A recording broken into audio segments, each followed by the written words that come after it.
Well, hello everybody and welcome to Lunch Break Live. Real talk about obesity, food obsession, recovery, and what's really eating you. I am Cari de la Cruz coming at you from my home office today to talk about how I faced the music, stopped dancing the addiction, Hokey Pokey, and started living life in recovery. So we're going to talk a little bit about that. And first of all, I need to know, can you guys hear me pretty well? I have a different setup here, and I'm afraid that the mic is buried. So let me know if you guys, of course you wouldn't know if you couldn't hear me. Let's see. Well, people are joining in. Okay.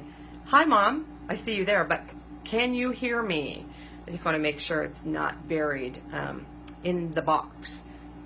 Let's see. Yes, you can. Right on. Okay, that's great. Yeah, it's really funny. It's like I bought a new stand for my phone, and because I left my usual one at the office, and it's this, you know, it's supposed to be all fancy and work and grab anywhere. It doesn't, and then it orients the phone the wrong way and everything else. I'm like, ugh. And I didn't want to hold it. So here we go. Yeah, I know. Technical problems. Anyway, that's not what this is all about.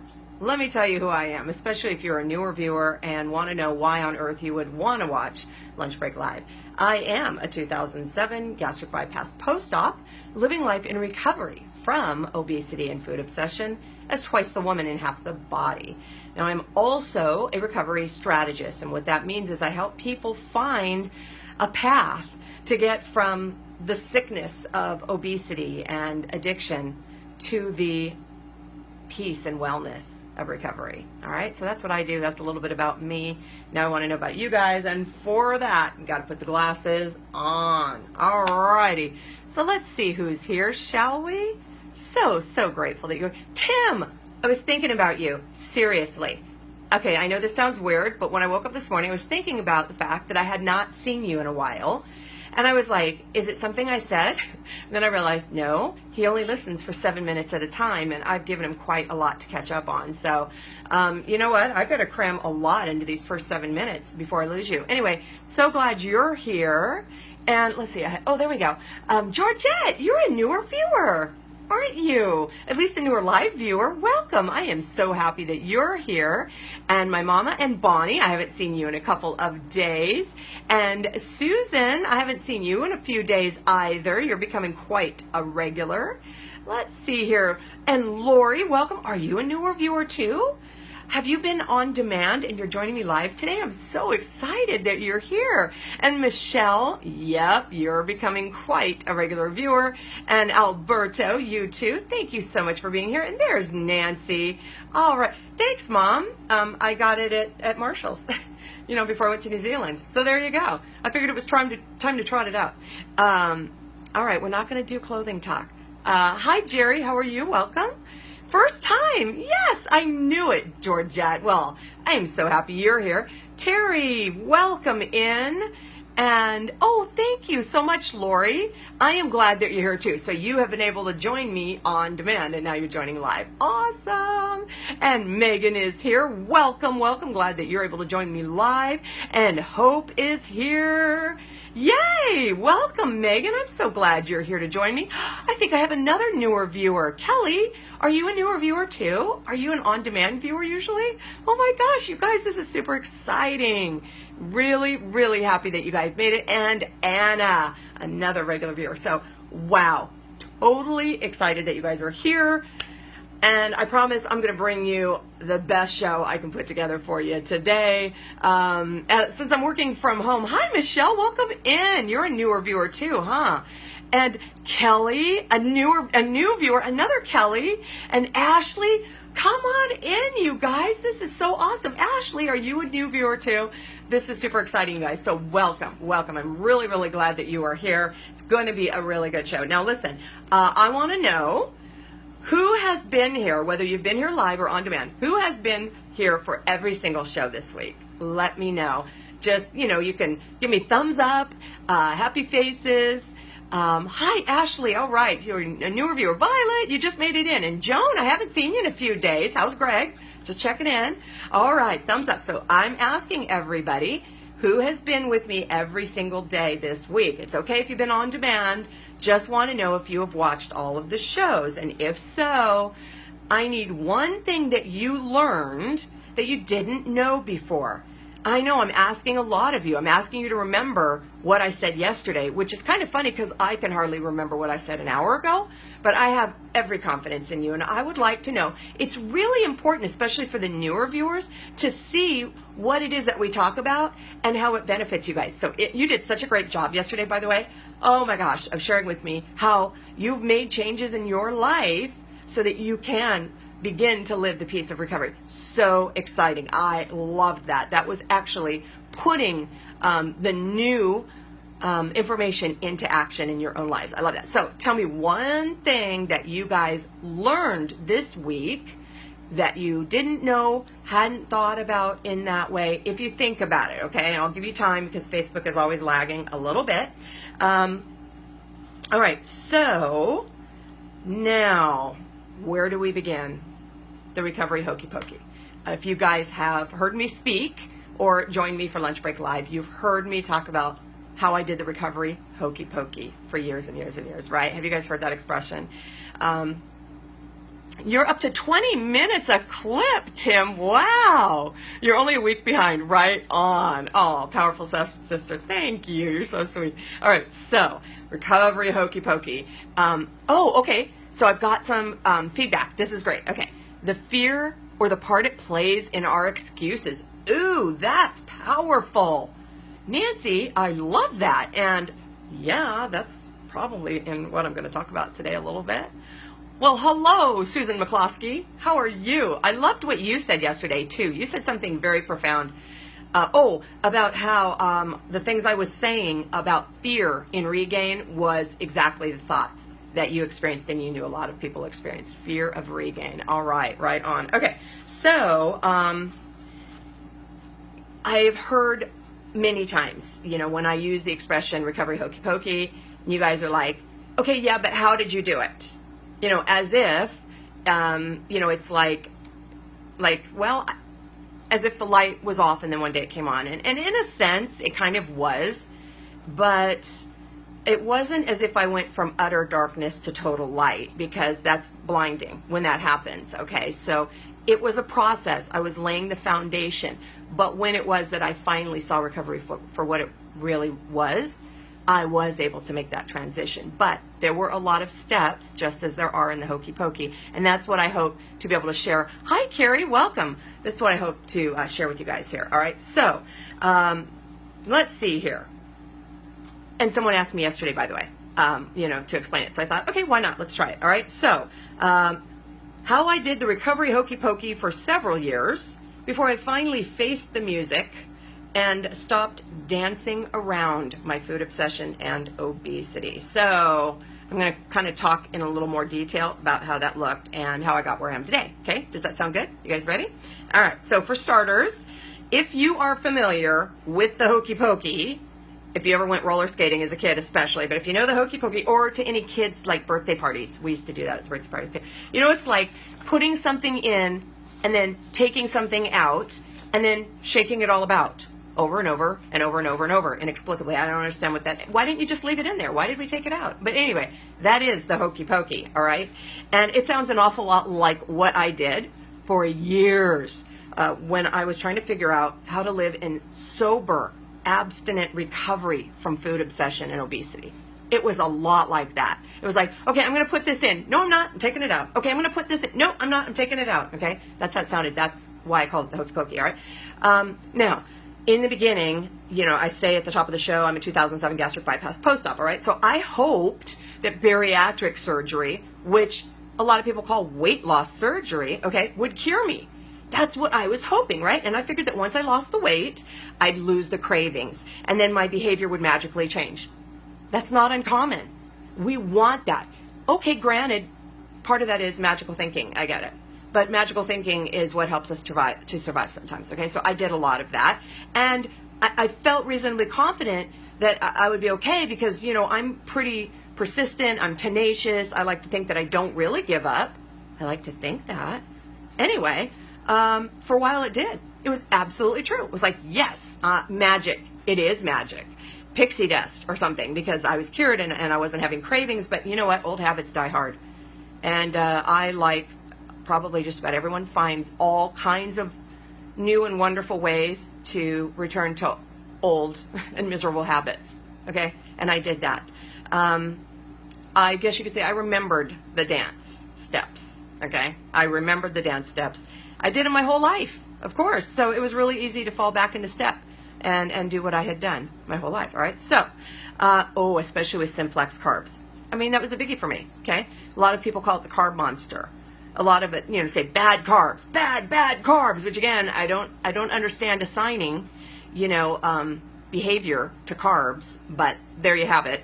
Simplex carbs, which are the processed, sugary, fatty, snacky. They come in crinkly bags, stuff like that, right? Okay, I fell right back into step with those. Okay, but I figured that if I just kept moving, right, at a frantic pace, by the way, keep running, I could stay ahead of it.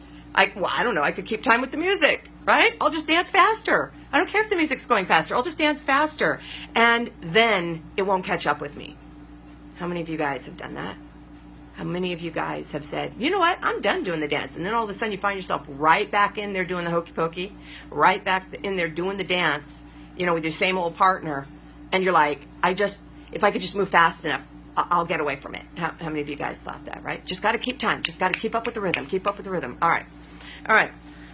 So here's the thing. A lot of us associate the problem of obesity and food obsession with weight regain. And that is where our focus is. And we say, I am afraid of regaining weight because that is my whole problem, we believe. I don't want to regain weight, okay? And that's what we do. But that's not what recovery is all about. I thought it was.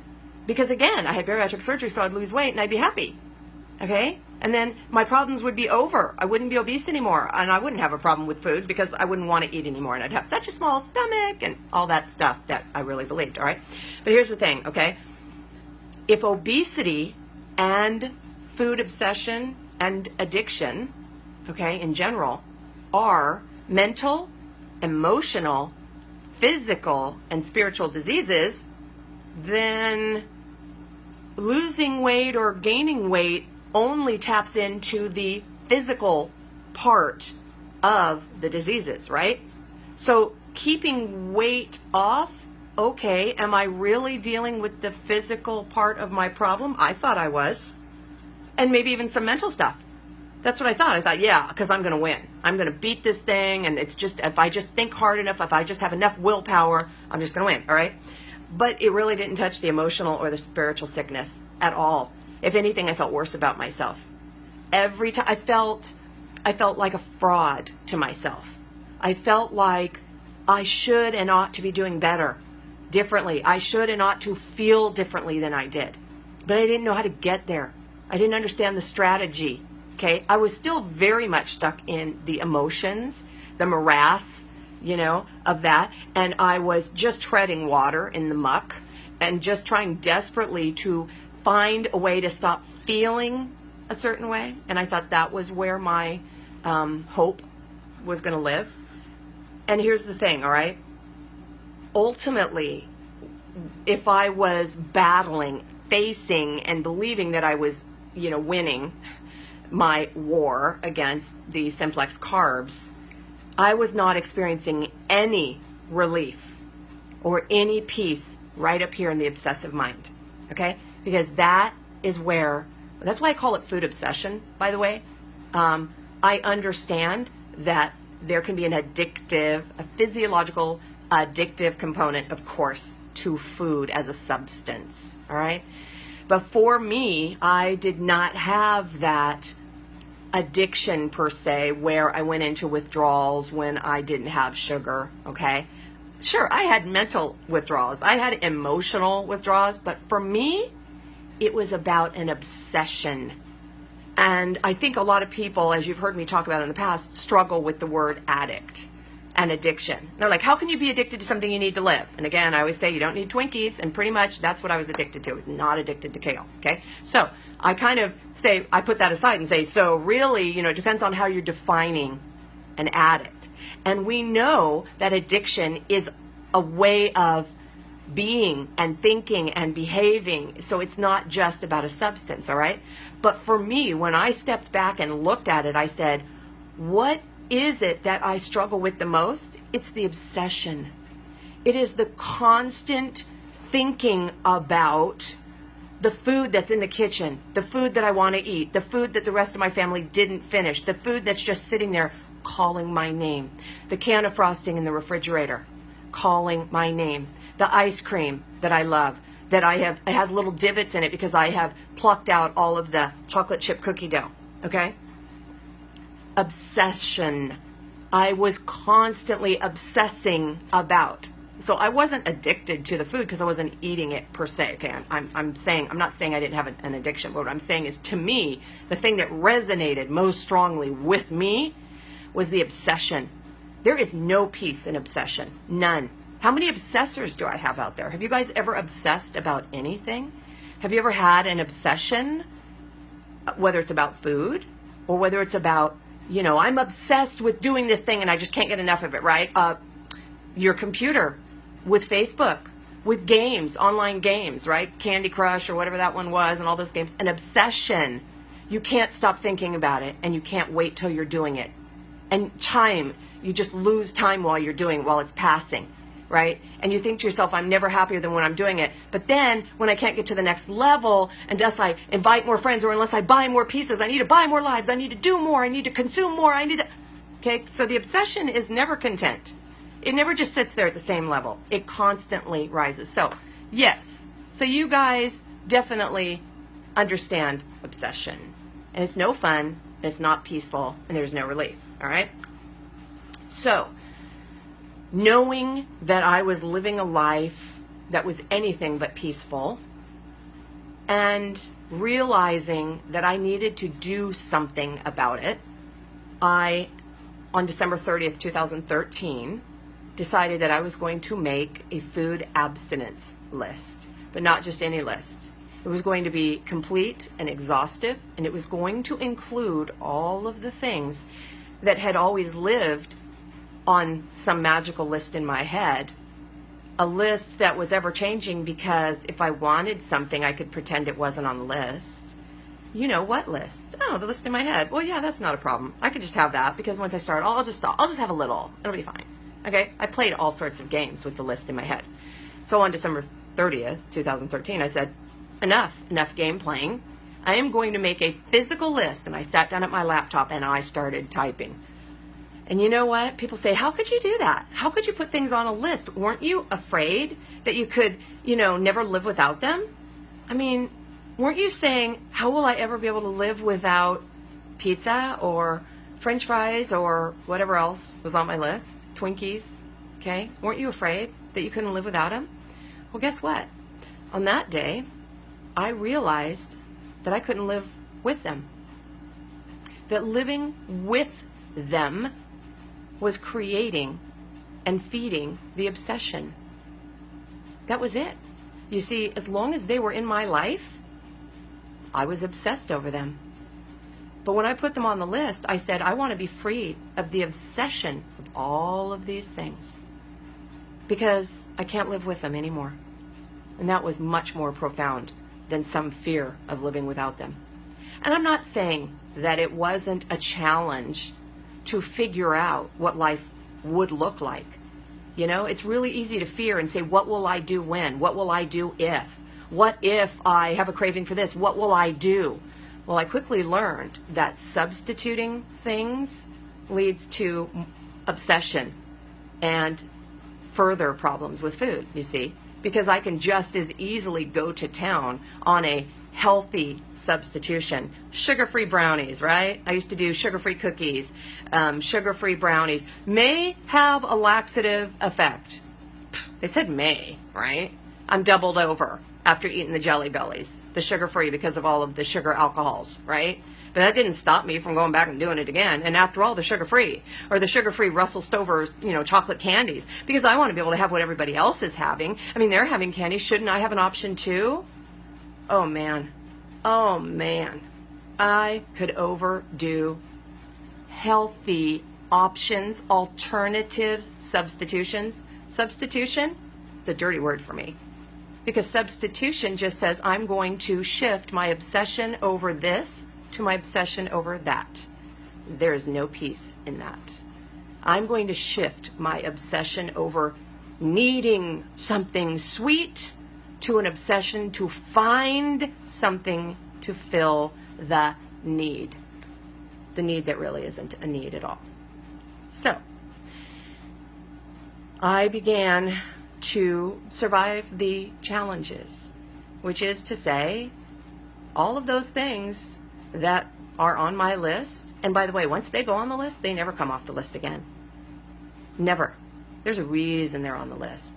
I could lie to myself all day and say, yeah, I'm pretty sure I'm fine with this one. I don't even know why it's on the list. How'd that get on the list? I don't remember having a problem with that. Sure I do. It stays on the list. See, this is all about game playing and deciding I don't want to play games anymore. I'm tired of it because I am a great game player with myself. All right? So, physical list. I can't explain what's on the list right now, but just say if you like it, it's on the list. I promise you. All right. So, what did the addiction Hokey Pokey look like for me? Okay, right. Remember, you're like, okay, I put my left arm in, I put my left arm out, I put my left arm in, and I shake it all about, right? Okay, here's what I used to play with, okay? When I did the addiction Hokey Pokey, self-doubt. Put my self-doubt in, I put my self-doubt out, I put my self-doubt, and self-doubt. Yeah, that one didn't win. That's staying in, apparently. Ignorance. I learned some stuff, and then maybe I forgot. Maybe that wasn't input. Maybe I didn't understand what I learned. So, maybe in, out, not understanding what recovery really is. I put my laziness in. Oh, it's too hard. It's too hard. I don't wanna. I want to have that. It's too hard to say no. Oh yeah, I put my laziness in, put my laziness out, put my excuses. Put my excuses in. Oh, and then I put more excuses in, and more excuses, and more reasons why I couldn't live without, right? I put my fearful self in. Oh yeah. Fear, right?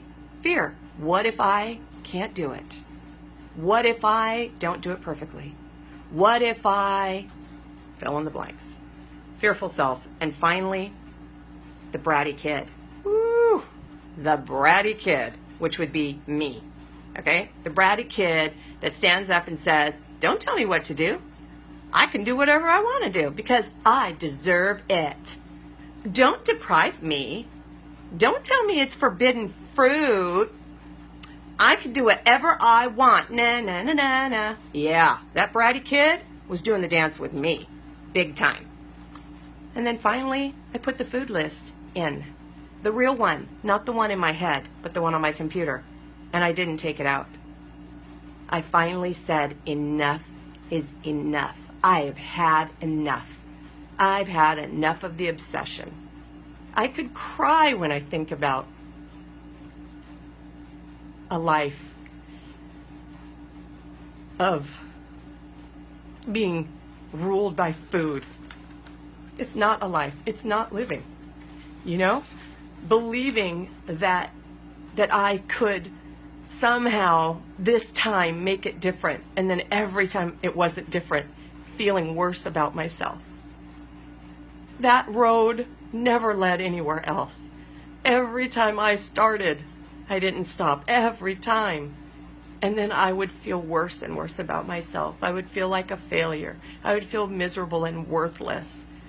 I would feel incapable. My self-esteem would take more hits. It was so painful. There is no peace in obsession. None. And the food step, the food list was the last step in the dance for me because it made it real. And I couldn't argue with black and white anymore. You know,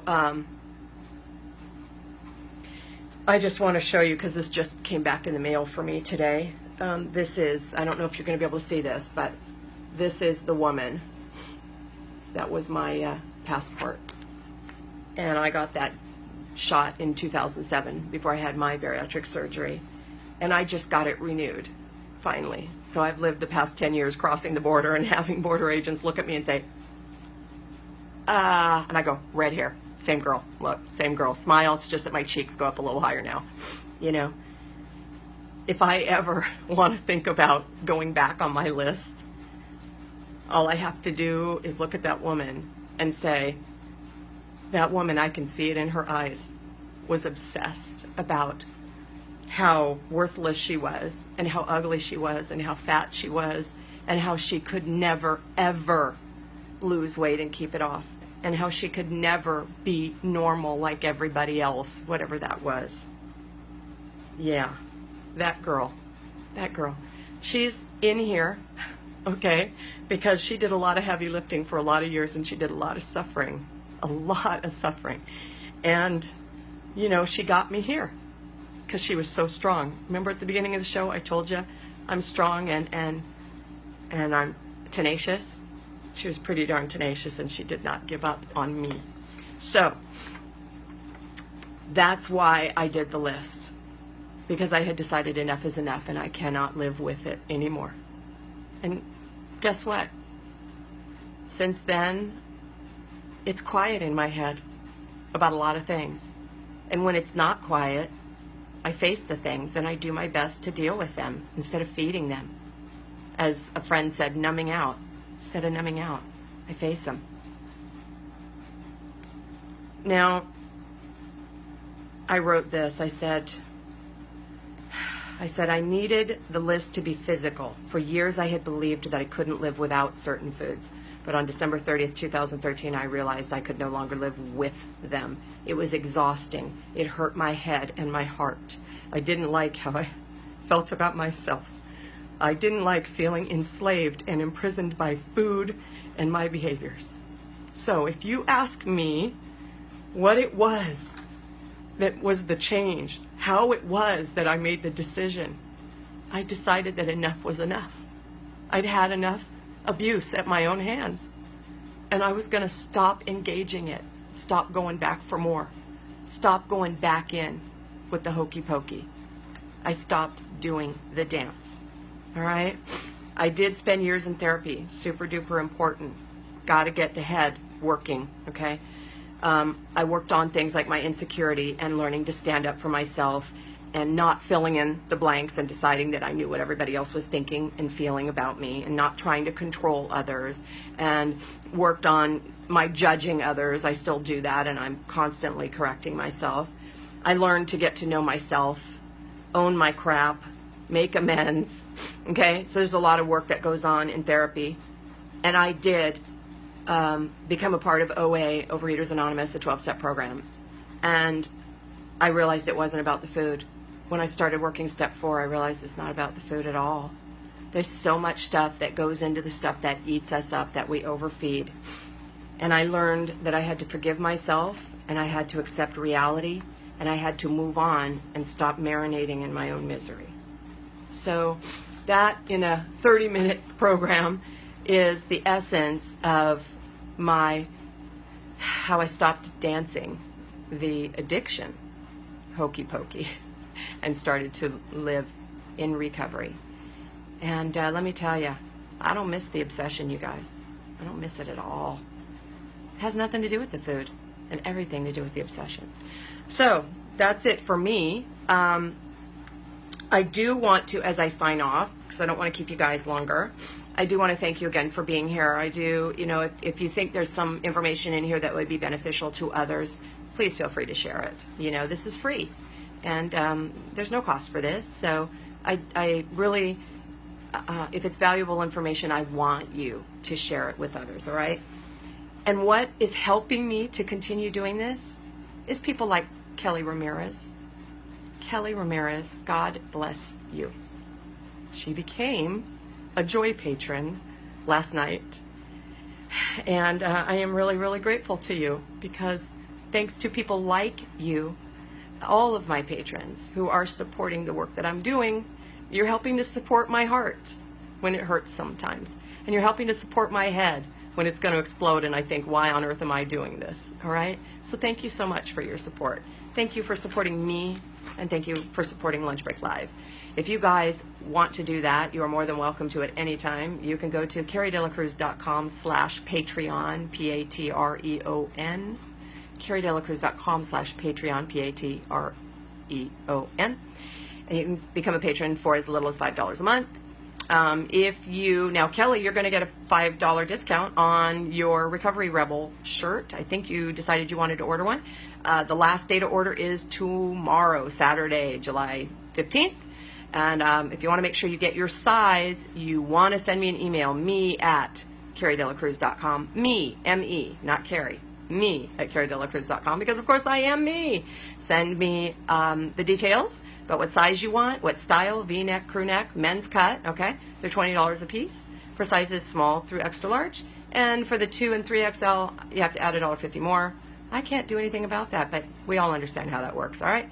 They're generous, they're roomy, they're short sleeve, but they're longer because they're men's cut, all right? So if you want to be a recovery rebel and join the movement, of course, the Recovery Rebellion is all about rebelling against all of the unhealthy, addictive, obsessive, sick things that you have probably spent a lifetime doing. You're going to rebel against those things and grab hold of your recovery and never let go of it. And that's what I want for all of you, one day at a time. So thank you guys for being here. I am going to sign off, and I'm going to remind you all to have courage, seek peace, embrace joy, and above all, stop doing the hokey pokey and start living your recovery.